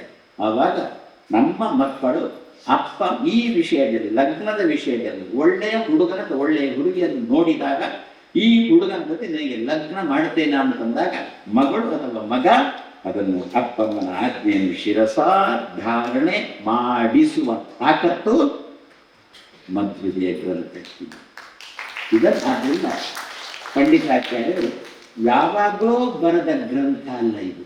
ಮಧ್ವಾಚಾರ್ಯರು ಅದೃಶ್ಯ ಆಗಿ ಬದರಿಕಾಶ್ರಮಕ್ಕೆ ಹೋದ ಮೇಲೆ ತಾನು ಒಂದು ಕಡೆ ಕೂತ್ಕೊಂಡು ಹೀಗಿರ್ಬೋದು ಹೀಗಿರ್ಬೋದು ಹೀಗಿರ್ಬೋದು ಅಂತ ಹೇಳಿಕೊಂಡು ಬರೆದ ಗ್ರಂಥ ಅಲ್ಲ. ಈಗಿನ ಕಾಲದಲ್ಲಿ ಹಿಸ್ಟ್ರಿಗಳೆಲ್ಲ ಇರ್ತಾವಲ್ಲ, ಆ ರೀತಿಯ ಹಿಸ್ಟ್ರಿ ಅಲ್ಲ, ಇದು ಚರಿತ್ರೆ. ಮಧ್ವರ ಕಾಲದಲ್ಲೇ ಬರೆದಿರತಕ್ಕಂಥದ್ದು. ಮಧ್ವರು ದಸ್ಕತ್ ಹಾಕಿದ್ದಿದ್ದಕ್ಕೆ ನಿನ್ನೆನೆ ನಾನು ಈ ಬಗ್ಗೆ ನಾನು ಹೇಳಿಲ್ಲ. ಅದರಿಂದ ಆ ಶ್ಲೋಕದ ಬಗ್ಗೆ ತುಂಬ ನಾವು ಚೆನ್ನಾಗಿ ಪ್ರಾಮಾಣಿಕವಾಗಿ ಅದನ್ನು ಪಠನ ಮಾಡಿದೆವು ಅಂತಂದರೆ ಸ್ವಲ್ಪ ಉದ್ದ ಉಂಟು ಶ್ಲೋಕ, ಶ್ರಮ ಪಡಬೇಕು ನಾವು. ನಾನು ನಿನ್ನೆನೆ ಹೇಳಿದ್ದೆ, ಸಂಸ್ಕೃತದ ಶಬ್ದ ನಮ್ಮ ಬಾಯಿಂದ ಬಂತು ಅಂತಂದರೆ ಪುಣ್ಯ ಇರುತ್ತೆ. ಪುಣ್ಯದ ಪ್ರಭಾವದಿಂದ ಒಳ್ಳೆಯ ಅಳಿಯರು, ಒಳ್ಳೆಯ ಸೊಸೆಯೋ ನಮಗೆ ಸಿಗ್ತಾರೆ. ಆ ನಿಟ್ಟಿನಲ್ಲಿ ಪಂಡಿತಾಚಾರ್ಯರು ಬರೇ ಆಧ್ಯಾತ್ಮಿಕ ಇದು ಒಂದೇ ದೃಷ್ಟಿಯಲ್ಲಿ ಇಟ್ಟುಕೊಂಡು ಮಧ್ವಿಜಯ ಮಾಡಿದ್ದಲ್ಲ, ದೂರ ದೃಷ್ಟಿ ಇಟ್ಟುಕೊಂಡು ಈ ಮಧ್ವಿಜಯ ಗ್ರಂಥವನ್ನು ಮಾಡಿದ್ದಾರೆ. 2ನೇ ಶ್ಲೋಕದಲ್ಲಿ ಭಗವಂತನ ಅಪ್ಪಣೆಯನ್ನು ಶಿರಸ ವಹಿಸಿ ನಾನು ಖಂಡಿತ ನೀನು ಹೇಳಿದಂತೆ ಮಾಡ್ತೇನೆ ಅಮ್ಮ, ನೀನು ಹೇಳಿದಂತೆ ನಡ್ಕೊಳ್ತೇನೆ, ನೀನು ನೋಡಿದ ಹುಡುಗನನ್ನು ನಾನು ವಹಿಸ್ತೇನೆ, ಜೊತೆ ಸಂಸಾರ ಮಾಡ್ತೇನೆ ಅಂತ ಹೇಳುವುದಕ್ಕೋಸ್ಕರ ವಾಯುದೇವರು ತಾನು ಭೂಮಿಯಲ್ಲಿ ಅವತಾರ ಮಾಡಿದ್ರು. ಹೇಗೆ ಎನ್ನುವುದನ್ನು ನಿನ್ನೆ ದಿವಸ ಸ್ವಲ್ಪ ನೋಡಿದ್ದೆವು. ಕಂಬ ಹತ್ತಿ ಒಬ್ಬ ವ್ಯಕ್ತಿ ತಾನು ಹೇಳಿದ ಅವನ ಮೈಯೊಳಗೆ ಯಾರು ಪ್ರವೇಶ ಮಾಡಿದ್ದು, ಆವಿಷ್ಟವಾನ್ ಅಕುಶಲಂ ಪುರುಷಂ ಪ್ರಕೃತಿಯ ಅನಂತೇಶ್ವರ ದೇವಸ್ಥಾನದಲ್ಲಿರ್ತಕ್ಕಂಥ ಸ್ವಯಂ ನಾರಾಯಣ ಭಗವಂತನೇ ಈ ವ್ಯಕ್ತಿಯಲ್ಲಿ ಪ್ರವೇಶ ಮಾಡಿ. ವ್ಯಕ್ತಿಯಲ್ಲಿ ಪ್ರವೇಶ ಮಾಡತಕ್ಕಂಥ ವಿಷಯ ನಮಗೆಲ್ಲ ಹೊಸ್ತೇನಲ್ಲ. ಕೊಡಮಣಿಕಾಯಿ ಪ್ರವೇಶ ಮಾಡ್ತಾರೆ, ಬಬ್ಬರ್ಯ, ಪಂಜುರುಳಿ, ಕಲ್ಲುಟ್ಟಿ, ನಾಗ, ಇದೆಲ್ಲ ರಕ್ತೇಶ್ವರ ಎಲ್ಲ ವ್ಯಕ್ತಿಯಲ್ಲಿ ಪ್ರವೇಶ ಮಾಡೋದು ನಾವು ಕಂಡಿದ್ದೇವೆಲ್ಲ. ಇದಂತಹ ಯಾವುದೇ ಕ್ಷುಲ್ಲಕ ಭೂತಗಳಲ್ಲ, ಭಗವಂತನೆಂಬ ದೊಡ್ಡ ಭೂತ ಈ ವ್ಯಕ್ತಿಯನ್ನು ಪ್ರವೇಶ ಮಾಡಿದ ತಕ್ಷಣ ಕಂಬ ಹತ್ತಿದ. ಅಲ್ಲಿ ಏನು ಪ್ರತ್ಯಾಯ ನಿಧರಾಂ ಅತೃಪ್ಯ, ಅವರಿಗೆ ನಂಬಿಕೆ ಬರುವುದಕ್ಕೋಸ್ಕರ ಮೊದಲು ತಾನು ಚೆನ್ನಾಗಿ ಕುಣಿದ. ಆಮೇಲೆ ಮಾತಾಡಿದೆ, ಸದ್ಯದಲ್ಲೇ ಜನಗಳೇ ನಿಮಗೆ ತುಂಬ ಗೊಂದಲ ಉಂಟು ಅಂತ ನನಗೆ ಗೊತ್ತು. ಆಧ್ಯಾತ್ಮಿಕ ತೃಷ ಬಾಯಾರಿಗೆ ನಿಮಗೆ ತುಂಬ ಆಗ್ತಾ ಉಂಟು ಅಂತ ಗೊತ್ತು. ದೇವರ ಬಗ್ಗೆ ಸರಿಯಾಗಿ ತಿಳ್ಕೊಳ್ಬೇಕೆನ್ನುವ ಆಸೆ ನಿಮಗೆ ಉಂಟು ಅಂತ ನನಗೆ ಗೊತ್ತು. ಅದಕ್ಕೋಸ್ಕರ ಸದ್ಯದಲ್ಲಿ ಒಬ್ಬ ವ್ಯಕ್ತಿ ಅಂತ ಹೇಳಿದ್ರು. ಹಾಗೆ ಅವತಾರ ಮಾಡಿ ಇಲ್ಲಿ ಆ ದಂಪತಿಗಳು ಎಂಥವರು ಗೊತ್ತಾ, ಎಷ್ಟು ವರ್ಷ ತಪಸ್ಸು ಮಾಡಿದ್ದಾರೆ ಗೊತ್ತಾ. ಅವರಿಗೂ ಒಳಗಿನಿಂದ ಗೊಂದಲ ಗೊಂದಲ ಗೊಂದಲ, ದೇವರ ಬಗ್ಗೆ ತುಂಬ ಗೊಂದಲಮಯ ವಾತಾವರಣ ಆಗಿನ ಕಾಲದಲ್ಲಿ ಭಾರಿ ಸೃಷ್ಟಿಯಾಗಿತ್ತು. ಪಾಪ ಏನು ಮಾಡಬೇಕು ಅಂತ ತೋರಿಸಿದೆ. ಕೊನೆಗೆ ಅನಂತಾಸನ ದೇವರು, ಅನಂತೇಶ್ವರ ದೇವರ ಪಾದ ಬುಡಕ್ಕೆ ಬಂದು, ಮಹಾರಾಜ ನಾನು ವ್ರತ ಮಾಡ್ತೇನೆ, ತಪಸ್ಸು ಮಾಡ್ತೇನೆ, ದೀಕ್ಷೆ ತಗೊಳ್ತೇನೆ, ನನಗೊಂದು ಒಳ್ಳೆಯ ಸಂತತಿ ಕೊಡು. ಎಂತಹ ಸಂತತಿ ತಂದು ಬಿಟ್ಟರೆ ಒಳ್ಳೆಯ ಸಂತತಿ ಅಂತಂದರೆ ತುಂಬ ಸಂಪಾದನೆ ಮಾಡಿ ಅಪ್ಪಮ್ಮನನ್ನು ಕೊನೆಯ ತನಕ ಸಾಕುವುದು ಅಷ್ಟೇನಾ ಸಂತತಿ ಅಲ್ಲ. ಮತ್ತೆ ದೇವರ ಬಗ್ಗೆ ಏನಾದರೂ ಸಂಶಯ ಬಂತು ಅಂತಂದರೆ ಉತ್ತರ ಕೊಡತಕ್ಕಂಥ ಮಗು ನನಗೆ ಬೇಕು ಅಂತ ಅವರು ಮಾಡಿದ ಸಂಕಲ್ಪ. ನಮಗೆ ಆಧ್ಯಾತ್ಮಿಕ ಲೌಕಿಕವಾಗಿ ಹೊಟ್ಟೆ ಹಸಿದಾಗ ಮಕ್ಕಳು ಸಂಪಾದನೆ ಮಾಡಿ ತಂದು ಹಾಕ್ತಾರೆ. ಆದರೆ ತಲೆಗೆ ಹಸಿವಾದಾಗ ಯಾರು ತಂದು ಹಾಕಬೇಕು? ನಮಗೆ ದೇವರ ಬಗ್ಗೆ ನಮಗೆ ಗೊಂದಲ ಬಂದಾಗ ಯಾವ ದೇವರನ್ನು ಯಾವ ಯಾವ ಜಾಗದಲ್ಲಿಟ್ಟು ಪೂಜೆ ಮಾಡಬೇಕು, ಎಲ್ಲ ಪ್ರತಿಮೆಗಳನ್ನು ಒಂದೇ ತಟ್ಟೆಯನ್ನು ಇಡೋದು, ಒಟ್ಟಿಗೊಂದು ನೀರು ಹಾಕುವುದು ಅಲ್ಲ. ಪ್ರತಿಯೊಂದು ಮುಖ್ಯಮಂತ್ರಿಯನ್ನು ಆರಂಭಿಸಿಕೊಂಡು ಅವನ ಮನೆಯ ಬಾಗಿಲು ಕಾಯುವ ತನಕ ಎಲ್ಲರಿಗೂ ಒಂದೇ ರೀತಿ ಲಂಚ ಕೊಡ್ತೀವ. ಲಂಚದಲ್ಲಿ ತಾರತಮ್ಯ ಇಲ್ವಾ? ಒಂದು 10 ರೂಪಾಯಿ ಹೇಳ್ಕೊಂಡು ಮುಖ್ಯಮಂತ್ರಿಯ ಬಳಿಗೆ ಹೋದರೆ ಮುಖ್ಯಮಂತ್ರಿ ಕೇಳ್ತಾನೆ, ಬಾಗಿಲು ಕಾಯಿಗೆ ಎಷ್ಟು ಕೊಡ್ತೀವಿ ಅಂತ ಕೇಳ್ತಾನೆ. 10 ರೂಪಾಯಿ. ನನಗೂ 10 ರೂಪಾಯಿ, 100 ರೂಪಾಯಿ ಕೊಡು ಅಂತಾನೆ. ಓಹೋ, ಲೋಕದಲ್ಲಿ ಎಲ್ಲ ಕಡೆಗೆ ಕೂಡ ತಾರತಮ್ಯ ಬೇಕು ನಮಗೆ. ಮತ್ತೆ ಶಾಸ್ತ್ರದಲ್ಲಿ ತಾರತಮ್ಯ ಅಂತಂದಾಗ ಜನ ಗೌಜಲ ಗೌಜಿ ಗಲಾಟೆ ಭಾರಿ ಮಾಡ್ತಾರೆ. ಅದಕ್ಕೊಂದು ತಾರತಮ್ಯ ಇಲ್ಲದ ಜಾಗ ಎಲ್ಲೂ ಇಲ್ಲ ಅಂತ. ಪ್ರತಿಯೊಂದು ಕಡೆ ಯಾವ್ಯಾವ ದೇವರನ್ನು ಎಲ್ಲೆಲ್ಲಿಟ್ಟು ಆರಾಧನೆ ಮಾಡಬೇಕು ಎನ್ನುವುದು ಕೂಡ ನಮಗೆ ಗೊಂದಲ. ಆ ದೇವಸ್ಥಾನಕ್ಕೆ ಹೋದಾಗ ನೀನೇ ದೊಡ್ಡವ ಅಂತ ಅನ್ನೋದು, ಈ ದೇವಸ್ಥಾನಕ್ಕೆ ಬಂದಾಗ ಮಹಾರಾಜ ನೀನೇ ದೊಡ್ಡವ ಅಂತ ಅನ್ನೋದು. ಅದಕ್ಕಂದ್ರು ಆ ದೊಡ್ಡತನದಲ್ಲಿ ಕೂಡ ವ್ಯತ್ಯಾಸ ಇದೆ. ಎಲ್ಲ ದೊಡ್ಡತನವು ಒಂದೇ ಅಂತ ಮಾಡಿಕೊಂಡು ದಡ್ಡತನ ಪ್ರದರ್ಶನ ಮಾಡಬಾರದು ಅಂತ. ಈ ಸ್ವಾಮಿಗಳು ಬಂದಾಗ ನೀವೇ ಇಂದ್ರ ಅಂತ ಅನ್ನೋದು, ಆ ಸ್ವಾಮಿಗಳು ಬಂದಾಗ ನೀವೇ ಚಂದ್ರ ಅಂತ. ಅದಕ್ಕಂದ್ರೆ ಯಾರು ಇಂದ್ರ ಯಾರು ಚಂದ್ರ ಅವರನ್ನೆಲ್ಲ ಸರಿಯಾಗಿ ತಿಳ್ಕೊಂಡು ದೇವರ ಉಪಾಸನೆ ಮಾಡಬೇಕು, ದೇವರ ಆರಾಧನೆ ಮಾಡಬೇಕು. ಹಾಗಿದ್ದಾಗ ಮಾತ್ರ ಲೋಕಕ್ಕೂ ಕ್ಷೇಮ, ದೇಶಕ್ಕೂ ಕ್ಷೇಮ, ದೇಹಕ್ಕೂ ಕ್ಷೇಮ. ಈ ಗೊಂದಲದಲ್ಲಿ ಇರುವಾಗ ಭಟ್ರು ದೇವರಲ್ಲಿ ಮಾಡಿರತಕ್ಕಂಥ ಪ್ರಾರ್ಥನೆ, ನನಗೊಂದು ಅಂತಹ ಮಗುವನ್ನು ಕೊಡು. ಯಾವ ಮಗು ನಾನು ಗೊಂದಲದಲ್ಲಿ ಬಿದ್ದಾಗ ನನಗೆ ಉಪದೇಶ ಮಾಡುವ ತಾಕತ್ತು ಉಳ್ಳದ್ದಾಗಬೇಕು. ವಿದ್ಯಾಪೀಠಗಳು ಗೊತ್ತಾ ನಮಗೆಲ್ಲ?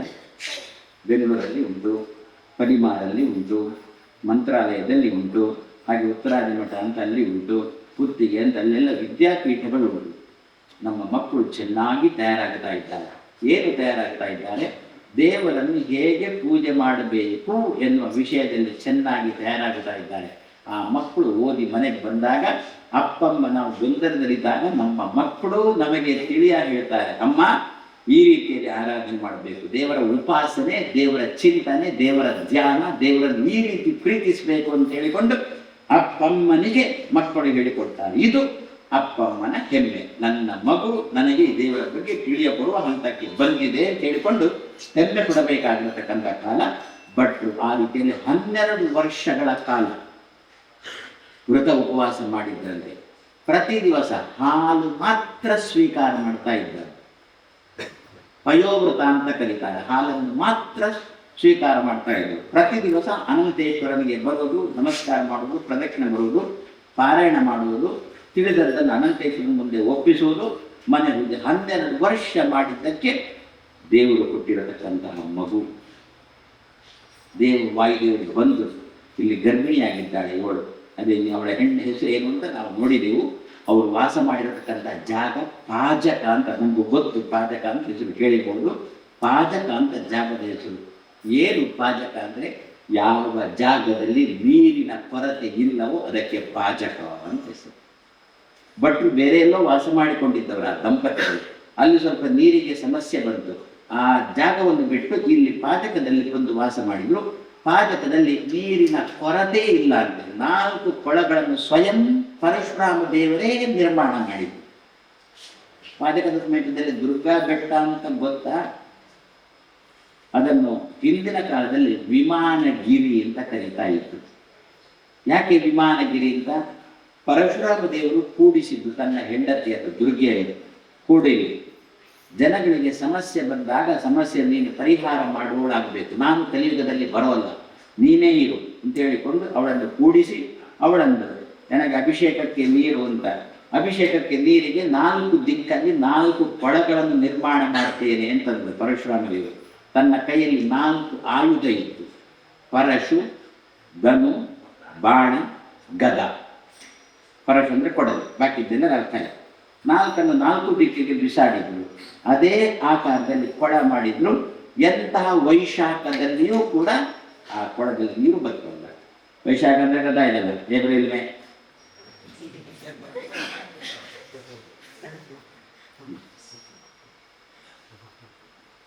ಒಂದು ಕೂಲಿಗೋಸ್ಕರ ಇದ್ದದ್ದು, ಮತ್ತೊಂದು ಆಡಿಗೋಸ್ಕರ ಇದ್ದದ್ದು.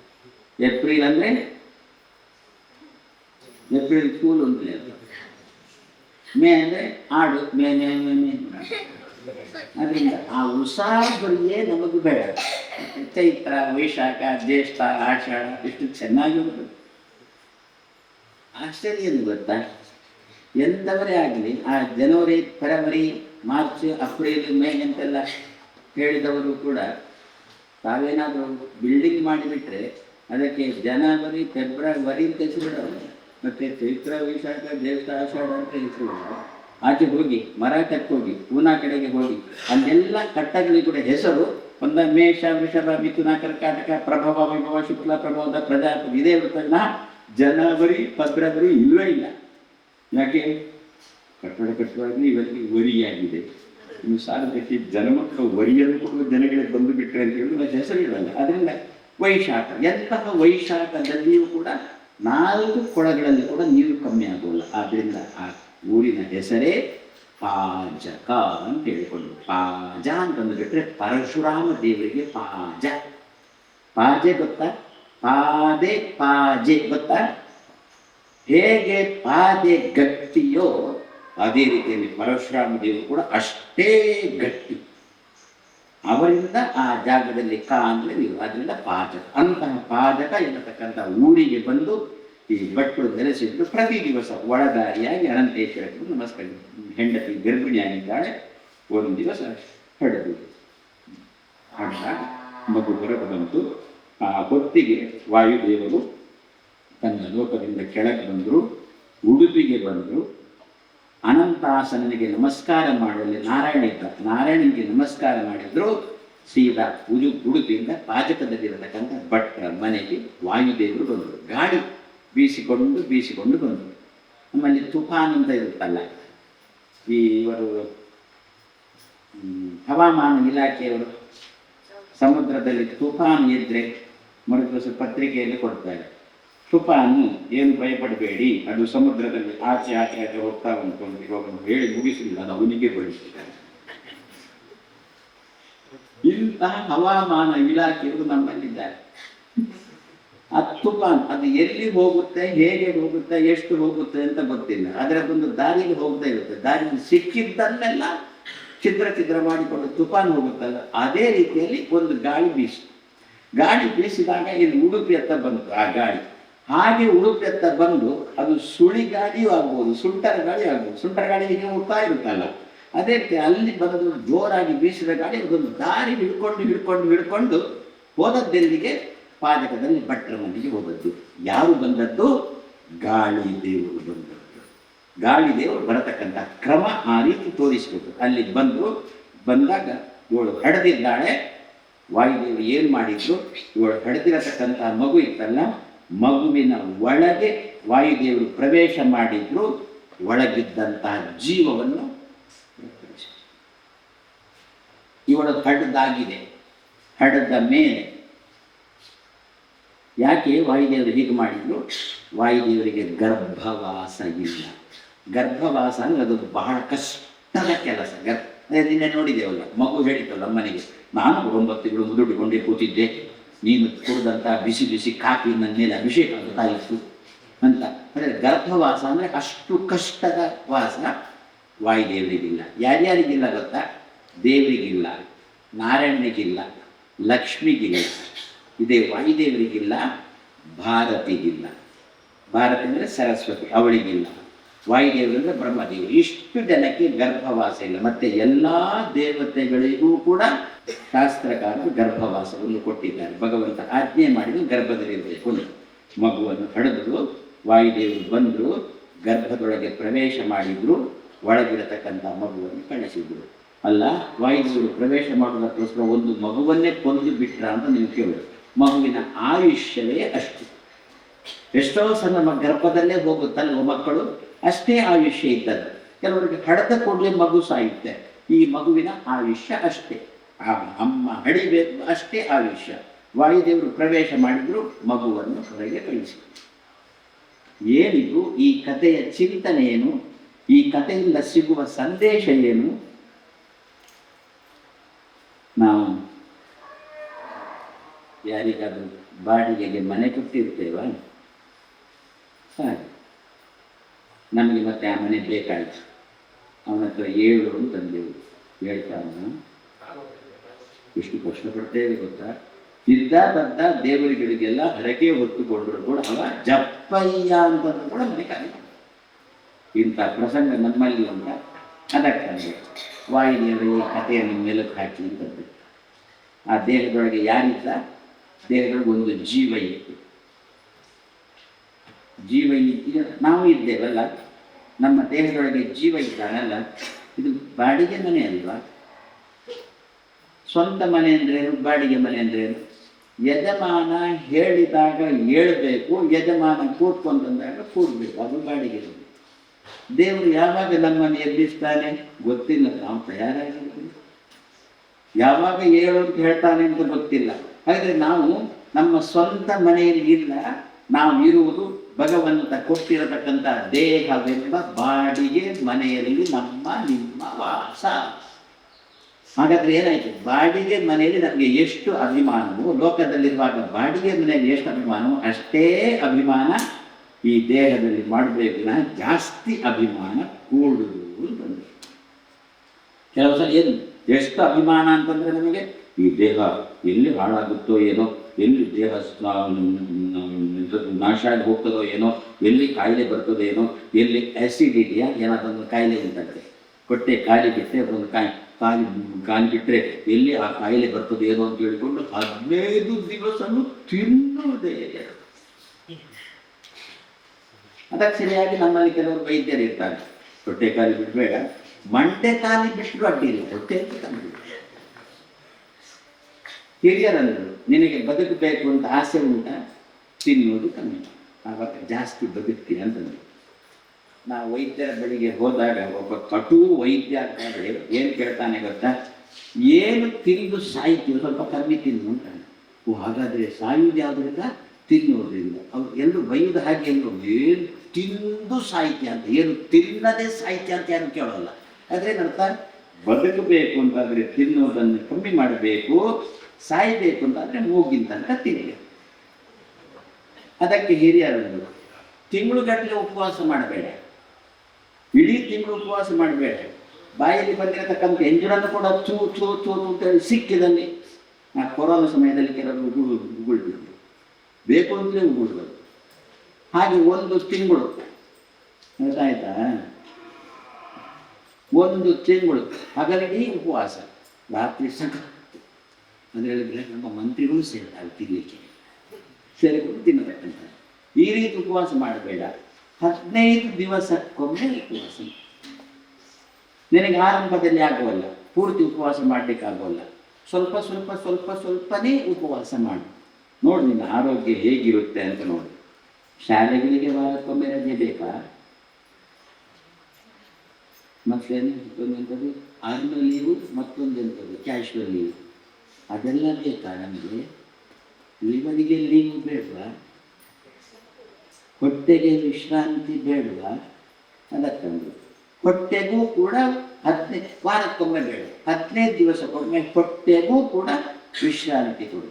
ಆ ರೀತಿಯಲ್ಲಿ ದೇಹವನ್ನು ನೋಡಿತು. ಅದು ಬಿಟ್ಟು ಸಿಕ್ಕಾಪಟ್ಟೆ ದೇಹದ ಮೇಲೆ ಅಭಿಮಾನ ಮಾಡಬೇಡ, ಸಿಕ್ಕಾಪಟ್ಟೆ ತಿನ್ನಬೇಡ. ಇಂಥ ದೇಹವನ್ನು ಕೂಡ ಸಾಧನ ಶರೀರವಿದು, ನೀ ದಯದಿ ಕೊಟ್ಟದ್ದು, ಸಾಧಾರಣವಲ್ಲ, ಸಾಧು ಪ್ರಿಯನೇ. ಆದ್ದರಿಂದ ಏನು ಹೇಳಿದ್ರು, ಬಾಡಿಗೆ ಮನೆಯನ್ನು ಎಷ್ಟು ಇದರ ಮೇಲೆ, ಒಂದು ಮನೆಯಲ್ಲಿ ಬಾಡಿಗೆ ಮನೆಯಲ್ಲಿ ಗಂಡ ಹೆಂಡತಿ ಊಟ ಮಾಡಿ ಮಲಗಿರ್ಬೋದು, ಬಾಡಿಗೆ ಮನೆ ಮಲಗಿದ್ರು. ಅವನಿಗೆ ಹೆಂಡತಿ ಹೇಳಿದ್ರು, ರೀ ಏನು ಭೂಕಂಪ ಆಗ್ತಾ ಉಂಟು. ಇದಕ್ಕೆ ಗಂಡ ಹೇಳಿದ್ರು, ತೆಪ್ಪಗೆ ಮಲಗಿದ್ದು ಬಾಡಿಗೆ ಮನೆ ಅಂತ. ಅರ್ಥಾಯ್ತದ ಏನು ಅಂತ? ಬಿದ್ದರೂ ಅಡ್ಡಿ ಇಲ್ಲ ಅಂತ, ಇವರ ಮೇಲೆ ಬೀಳ್ತದೆ ತಂತ್ರ ಇಲ್ಲ, ಬಿದ್ದರೂ ಅಡ್ಡಿ ಇಲ್ಲ, ಬಾಡಿಗೆ ಮನೆ.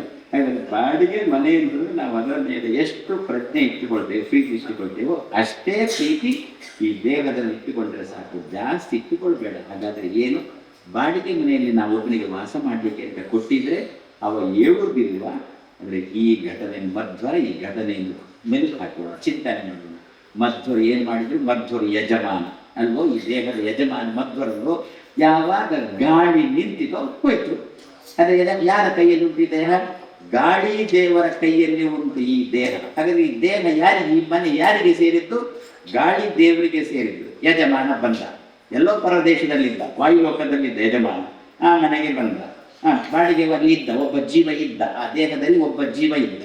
ಏಳು ಬಂದ, ಅಪ್ಪಣೆ ಅಂತ ಹೇಳಿಕೊಂಡು ಅದೇ ದಿವಸ ಗಂಟು ಮುಟ್ಟೆ ಕಟ್ಟಿಕೊಂಡು ಆ ದೇಹದಿಂದ ಹೊರಗೆ ಬಂದ ಯಜಮಾನ ವಾಯುದೇವರು. ಆ ದೇಹವೆಂಬ ಮನೆಯಲ್ಲಿ ಆರಾಮವಾಗಿ ಇತ್ತು. ಆದ್ದರಿಂದ ನಾವು ನೀವು ಯಾರಿಗಾದರೂ ಮನೆಗಳನ್ನು ಬಾಡಿಗೆ ಕೊಟ್ಟು ಅವರು ಹೇಳದಿದ್ದಾಗ ಇದ್ದ ಬದ್ದ ದೇವರುಗಳಿಗೆಲ್ಲ ಹರಕೆ ಹೇಳಿಕೊಂಡು ಮತ್ತೂ ಹೇಳದಿರುವ ಪ್ರಸಂಗ ಬಂದರೆ ಮಧ್ವವಿದೇದ ಈ ಘಟನೆಯನ್ನು ಮೆಲುಕು ಹಾಕೊಳ್ಳೋಣ. ವಾಯುದೇವರು ಆ ದೇಹದೊಳಗೆ ಪ್ರವೇಶ ಮಾಡಿ ಒಳಗಿರತಕ್ಕಂತಹ ಜೀವನನ್ನು ಹೊರಗೆ ಕಳಿಸಿದಂತೆ ಅಂತ ಪ್ರತಿ ದಿವಸ ಚಿಂತನೆ ಮಾಡಿಬಿಟ್ರೆ, ಯಜಮಾನ ಮನೆಯೊಳಗೆ ಪ್ರವೇಶ ಮಾಡಿದಾಗ ಒಳಗೆ ಬಾಡಿಯಲ್ಲಿ ಕೂತಿರತಕ್ಕಂಥ ವ್ಯಕ್ತಿ ಸಹಜವಾಗಿ ನಾನು ಹೊರಗೆ ಬರ್ತಾನೆ. ಸಂಪೂರ್ಣ ಲಕ್ಷಣ ಚಣಂ ನವ ರಾಜಮಾನ ದ್ವಾರಾಂತರಂ ಪರಮ ಸುಂದರ ಮಂದಿರಂ. ಚಂದದ ದೇಹ ಅಂತೆ ಮುಂದೆ ಕಥೆಯಲ್ಲಿ ಬರುತ್ತೆ. ಎಷ್ಟು ಚಂದದ ದೇಹ ಅಂತೇಳಿ ಮುಂದೆ ಕಥೆಯಲ್ಲಿ ಬರುತ್ತೆ. ಆ ಮಧ್ಯಗೇಹ ಪಟ್ಟರು ದಂಪತಿಗಳ ಮೇಲೆ ಕೆಲವರಿಗೆ ಆಗದಿದ್ರೂ ಕೂಡ ಅವರನ್ನು ತಮ್ಮ ಮನೆಗೆ ಊಟಕ್ಕೆ ಕರೀತಿದ್ದರಂತೆ. ಯದ್ಯಪಿ ಆ ದಂಪತಿಗಳ ಮೇಲೆ ಅಷ್ಟಷ್ಟೇ ಯಾರಿಗೋ ಕೆಲವರಿಗೆ ಇರುತ್ತೆ ಅಷ್ಟೇ. ಎಲ್ರಿಗೂ ಎಲ್ಲರೂ ಹಿತ ಆಗಬೇಕು ಅಂತೇನಿಲ್ಲ ತಾನೆ, ಅಷ್ಟಕ್ಕಷ್ಟೇ. ಆದರೂ ಇವರ ಮನೆ ವಿಶೇಷ ಆದಾಗ ಆ ಭಟ್ರು ದಂಪತಿಗಳನ್ನು ಕರೀತಿದ್ರಂತೆ. ಯಾಕೆ ಗೊತ್ತಾ? ಅವರು ಬರುವಾಗ ಮಗುವನ್ನು ಹಿಡ್ಕೊಂಡು ಬರ್ತಾರೆ. ಆವಾಗ ಮಗುವಿನ ಮುಖ ನೋಡ್ಬೋದು. ಚಂದ ಉಂಟು ಅಂತ ಹೇಳಲಿಕ್ಕೆ ಹೊಟ್ಟೆ ಕಿಚ್ಚು ಬಿಡೋಲ್ಲ. ಭಾರಿ ಕೊರ್ಲುಂಟು ಬಾಲ ಅಂತ ಹೇಳಿದ್ರೆ ಹೊಟ್ಟೆ ಕಿಚ್ಚು ಬಿಡೋಲ್ಲ. ಅದಕ್ಕೆ ಇವರಿಬ್ಬರನ್ನು ಊಟಕ್ಕೆ ಕರೆದು ಬಿಟ್ರೆ ಬರುವಾಗ ಮಗುವನ್ನು ಕರ್ಕೊಂಡು ಬರ್ತಾರೆ. ಆವಾಗ ಮಗುವನ್ನ ಚಂದವನ್ನು ನೋಡ್ಲಿಕ್ಕೆ ಆಗುತ್ತೆ ಅಂತ ಹೇಳಿಕೊಂಡು ಈ ರೀತಿಯಲ್ಲಿ ಅಷ್ಟು ಚಂದದ ಮಗು. ನವ ರಾಜಮಾನ ದ್ವಾರಾಂತರಂ ಪರಮ ಸುಂದರ ಮಂದಿರಂ. ಬಾಡಿಗೆಯವರನ್ನು 7 ಬಂದ್ರೆ 1 ತಿಂಗಳು ಅವಕಾಶ ಕೇಳ್ತಾನೆ, 10 ದಿವಸ ಅವಕಾಶ ಕೇಳ್ತಾನೆ. 10 ದಿವಸದಲ್ಲಿ ಎಷ್ಟು ಸಾಧ್ಯನೋ ಅಷ್ಟು ಆ ಮನೆಗೆ ಡ್ಯಾಮೇಜ್ ಮಾಡ್ತಾನೆ. ಅಲ್ಲಿ ಮೊಳೆ ಬಡಿಯೋದು, ಇಲ್ಲಿ ಮೊಳೆ ಬಡಿಯೋದು, ಅಲ್ಲಿ ಕೀಳೋದು, ಇಲ್ಲಿ ಕೀಳೋದು. ಯಾಕೆ ಕೇಳಿಬಿಟ್ರೆ ನಾನು 10 ಖಾಲಿ ಮಾಡ್ತೇನಂತ. ಅದಕ್ಕಂದ್ರು ಮನೆ ಕೊಡುವಾಗ ಹೇಗಿತ್ತು ಅಷ್ಟೇ ಚಂದವಾಗಿ ಮನೆ ಇರಬೇಕು ಅಂತಾದರೆ ಈ ಘಟನೆಯನ್ನು ಮೆಲುಕು ಹಾಕೋಣ. ಏನು, ಮಧ್ವರು ಆ ಮನೆಯೊಳಗೆ ಪ್ರವೇಶ ವಾಯುದೇವರು ಆ ದೇಹದೊಳಗೆ ಪ್ರವೇಶ ಮಾಡುವಾಗ ಒಳಗಿರತಕ್ಕಂಥ ಚೇತನಕ್ಕೆ ಗೊತ್ತು, ನನ್ನ ಆಯುಷ್ಯನೇ ಇಷ್ಟು, ಇನ್ನು ಮುಂದೆ ಯಜಮಾನ ಬರಲಿಕ್ಕಿದ್ದಾನೆ. ಹೋಗುವಾಗ ಡ್ಯಾಮೇಜ್ ಮಾಡಿ ಹೋಗಿಲ್ಲ, ಮನೆಯನ್ನು ಅಷ್ಟೇ ಚಂದವಾಗಿಟ್ಟು ಆರಾಮವಾಗಿ ಆ ಮನೆಯಿಂದ ಹೊರಟಿದ್ದಾನೆ. ಈ ರೀತಿಯಲ್ಲಿ ವಾಯುದೇವರು ಪಾಜಕ ಕ್ಷೇತ್ರದಲ್ಲಿ ಅವತರಿಸಿದ್ದಾರೆ ಎಂಬಲ್ಲಿಗೆ ಇಂದಿನ ಮಾತನ್ನು ಮುಗಿಸ್ತಾ ನಾಳೆ ಸಾಯಂಕಾಲ ಪುನಃ ಸರಿಯಾಗಿ 5 ಗಂಟೆಗೆ ಬರ್ತೇವೆ. 5 ಗಂಟೆಗೆ ಪುನಃ ಸೇರೋಣ.